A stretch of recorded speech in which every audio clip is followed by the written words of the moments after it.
Sir ನಾವು ಇವತ್ತು government ಗೋಶಾಲಾಗೆ visit ಮಾಡಿದ್ವಿ. ಅಲ್ಲೇ ಭಾಳ ವ್ಯವಸ್ಥೆ ಭಾಳ ಕೆಟ್ಟೈತೆ ಸರ್. ಅಲ್ಲಿ ಆಕಳುಗಳಿಗೆ ಕರೆಕ್ಟಾಗಿ ನಿಲ್ಲಕ್ಕೆ ಜಾಗನೇ ಇಲ್ಲ.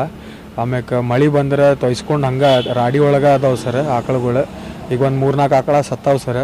ಅವ್ನ ನೋಡಿ ಭಾಳ ಕೆಟ್ಟ ಅನ್ನಿಸ್ತದೆ. ಸತ್ರೂ ಅವಕ್ಕೆ ಮಣ್ಣು ಮಾಡಿಲ್ಲ ಅವರು, ಒಂದು ತೆಗ್ನಾಗ ಹಂಗೆ ಹಾಕ್ಯಾರ. ಅದನ್ನು ನೋಡಿ ಭಾಳ ಬೇಜಾರಾಯ್ತು. ಆಮ್ಯಾಕೆ ಅಲ್ಲಿ ಫಂಡ್ಸ್ ಇರ್ತೈತೆ ಸರ್ ಗೌರ್ಮೆಂಟ್ ಕಡೆ, ಅದನ್ನು ಕರೆಕ್ಟಾಗಿ ಯುಟಿಲೈಸ್ ಮಾಡಿ ಅದಕ್ಕೆ ಶೆಡ್ ಗಿಡ್ ಎಲ್ಲ ವ್ಯವಸ್ಥೆ ಮಾಡ್ಬೇಕು ಸರ್. ಲಾಸ್ಟ್ ಟೈಮು ಹಿಂಗೆ ಆಗಿತ್ತು ಸರ್, ಹೋದ ವರ್ಷವೂ ಅವಾಗೂ ಹೇಳಿದ್ವಿ ನಾವು, ಬಟ್ ಯಾರೂ ಏನೂ ಅದು ಕ್ರಮ ತೊಗೊಂಡಿಲ್ಲ ಇನ್ನೂವರೆಗೂ. ಈಗ ಮತ್ತೆ ಸಹಾಯಕತ್ತವ ಸರ್. ಹೀಗಾಗಿ ನಾವು ಅಧಿಕಾರಿಗಳಿಗೆ ಮನವಿ ಮಾಡ್ತೀವಿ, ಅವನ್ನ ಸರಿಯತ್ತಂಗೆ ಅವಕ್ಕೆ ಶೆಡ್ಡು, ಆಮ್ಯಾಕೆ ಇಡಕ್ಕೆ ಜಾಗ, ಆಮ್ಯಾಕೆ ಮೇವಿಂದು ವ್ಯವಸ್ಥೆ ಮಾಡಿರಿ ಅಂತೇಳಿ. ಯಾಕಂದ್ರೆ ಊಟ ಇಲ್ಲಾರ್ದೂ ಕೆಲವೊಂದು ಊಟದ ಕೊರತೆ ಇಲ್ಲಿಂತ್ರನೂ ಸಹಾಯಕತ್ತವ. ಯಾಕಂದ್ರೆ ಬರೀ ಡ್ರೈ ಫೌಡರ್ ಅಷ್ಟು ಹಾಕಾಕತ್ತಾರೆ ಸರ್.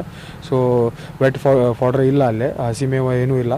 ಸೊ ಅದನ್ನು ವ್ಯವಸ್ಥೆ ಮಾಡಿರಿ ಅಂತ ಹೇಳಕ್ಕೆ ಇಷ್ಟಪಡ್ತೀನಿ ಸರ್.